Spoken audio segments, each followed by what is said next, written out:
आप देख रहे हैं नवाए टेक्सला इस्लामाबाद का न्यूज चैनल NTN। नजर डालते हैं आज की ताज़ा तरीन खबरों पर। खबर शामिल करते हैं टेक्सला से CEO नवाए टेक्सला डॉक्टर सैयद साबिर अली हमें अपडेट कर रहे हैं। टेक्सला बार एसोसिएशन के सालाना इलेक्शन नए मोड में दाखिल हो गए। इलेक्शन में हिस्सा लेने वाले उम्मीदवारों के सरों पे अहलियत की तलवार लटक गई। टेक्सला बार एसोसिएशन की जानिब से पाकिस्तान बार कौंसिल की जानिब से उम्मीदवार और वोटर्स की अहलियत के बारे में जारी करदा नोटिफिकेशन टेक्सला बार में नोटिस बोर्ड पे आवेज़ा कर दिया गया। इलेक्शन में हिस्सा लेने वाले दोनों ग्रुपों में हलचल मच गई। दोनों ग्रुपों ने अपने उम्मीदवारों को मैदान में उतारने के लिए तैयारी तो कर रखी है, जबकि उनके नाम भी फाइनल कर दिए गए।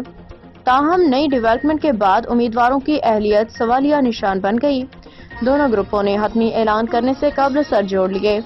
इलेक्शन लड़ने वाले उम्मीदवारों में तब्दीली के इम्कानात तरमीमी रूल 175H के मुताबिक सुप्रीम कोर्ट ऑफ पाकिस्तान के वकील के अलावा हर प्रोफेशनल वकील के लिए तकाजे पूरे करना लाजिम होगा। नोटिफिकेशन के तहत इलेक्शन में हिस्सा लेने वाला हर उम्मीदवार वकालतनामा, पावर ऑफ अटॉर्नी और ऑर्डर शीट की तस्दीक शुदा कॉपियां दाखिल करेगा, जो इसकी पेशी को जाहिर करेंगी। तहसील बार में सदर के उम्मीदवार के लिए 3 सालों में 21 केस, जबकि नायब सदर और जनरल सेक्रेटरी के लिए 3 सालों में 9 केस करना लाजिम करार दिया गया है।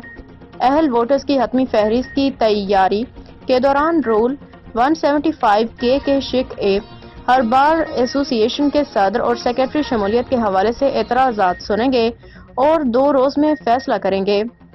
पाकिस्तान बार कौंसिल की एग्जीक्यूटिव कमेटी रूल 175H की शिक ए, B या C की खिलाफ वर्जी करने वाले उम्मीदवारों या हामियों या दोनों के खिलाफ अज खुद कार्रवाई कर सकती है।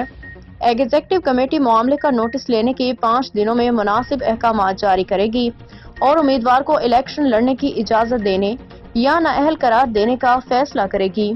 याद रहे कि मज़कूरा तरमीमी नोटिफिकेशन 28 अक्टूबर 2024 को vice chairman Pakistan bar council Farooq H Naik और सेक्रेटरी पाकिस्तान बार कौंसिल गुलजार अहमद के दस्तखतों से जारी किया गया, जिसकी बाज़गश्त टेक्सला बार में भी सुनाई दे रही है। शनीयत है कि इस इलेक्शन में बहुत से उम्मीदवार कानूनी तकाजे न पूरे करने की वजह से मुकाबले से आउट भी हो सकते हैं। ताहम हतमी नामों के लिए अभी भी वक्त है। इससे कबल दोनों ग्रुपों के पास उम्मीदवारों की अहलियत के हवाले से नजरसानी करने का वक्त मौजूद है।